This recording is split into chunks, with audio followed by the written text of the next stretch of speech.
Olá, eu sou a Daniela Freixo de Faria, sou psicóloga infantil e hoje a gente vai falar sobre o medo de vomitar. Isso já aconteceu com seu filho? Vamos falar sobre isso?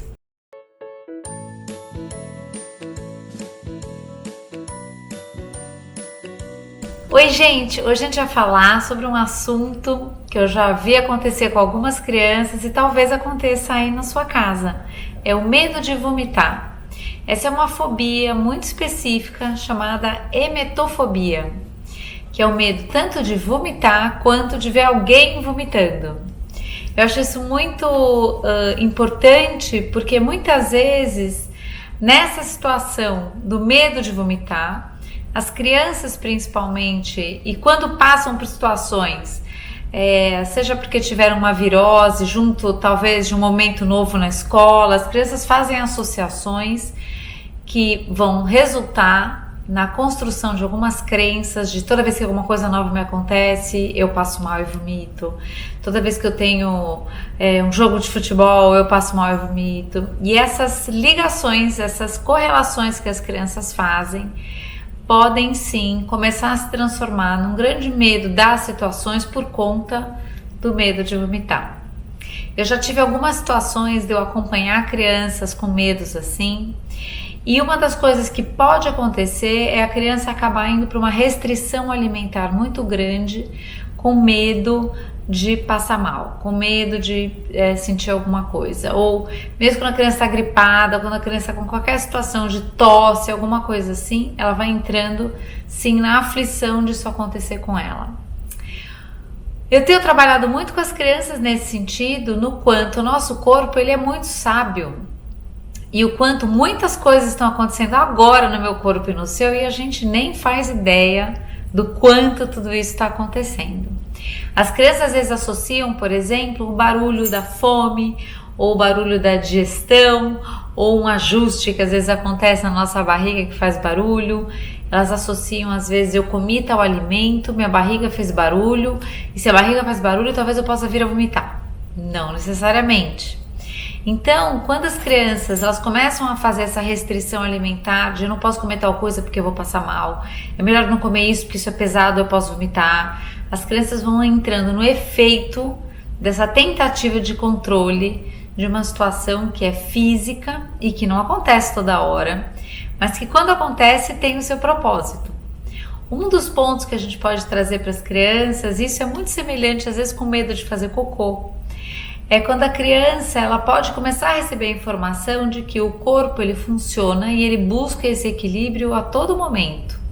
Muitas vezes a gente tem uma febre e nessa febre a gente sim entende que está doente, mas o corpo está lutando com todo o seu fervor para voltar a um equilíbrio, anticorpos estão correndo para o lugar preciso, você faz um cortinho, se machucou, vem a coagulação, tudo acontece. Eu não sou médica, não pretendo explicar isso em detalhes, mas só para trazer a noção para vocês de que nosso corpo, ele se regula muitas vezes através dessas situações.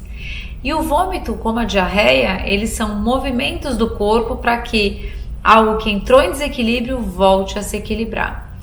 Então, quando a gente percebe as crianças grudando essas crenças, né? Toda vez que eu como pizza, eu vomito.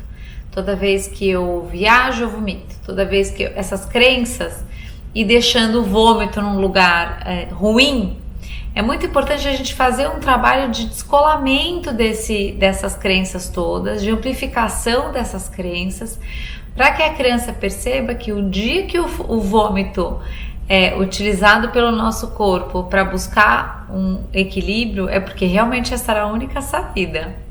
Mas o quanto a percepção das crianças às vezes está em grau aumentado por conta de uma virose na classe, 3 amigos vomitaram numa semana. Então, quanto mais a gente puder trazer explicação para as crianças que venham de acordo com a confiança nesse grande instrumento que a gente tem aqui de navegação, mais fácil essa criança começa a viver esses momentos e a perceber que sim, ela não tem controle da digestão que está acontecendo dentro da barriga dela, está acontecendo do jeito que tem que ser, da melhor forma possível. Nosso corpo tem toda essa autonomia.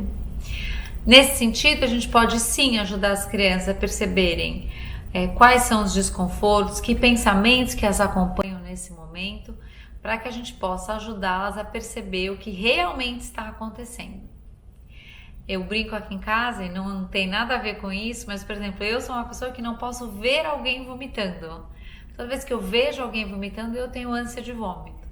Então, eu tomo cuidados, por exemplo, eu não tenho medo de vomitar, não tenho medo de ver ninguém vomitando, mas, por exemplo, me dá o desconforto porque eu entro em processo de ânsia.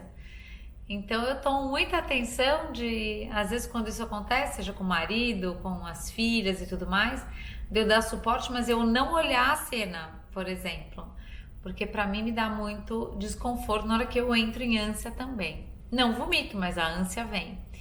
Então a gente começa a conhecer cada vez nosso corpo, descobrir cada vez mais que informações são essas que a gente recebe, como é que cada um de nós funciona, mas principalmente rever crenças que vão nos limitando, vão limitando a alimentação. Às vezes as crianças entram em queda de peso por conta de tudo isso.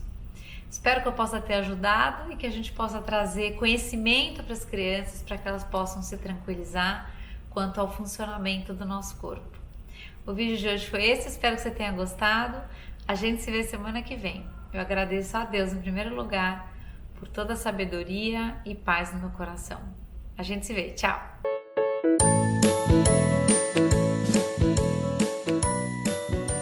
Se você gostou desse vídeo, se inscreva no canal e espalhe essa ideia. Tchau!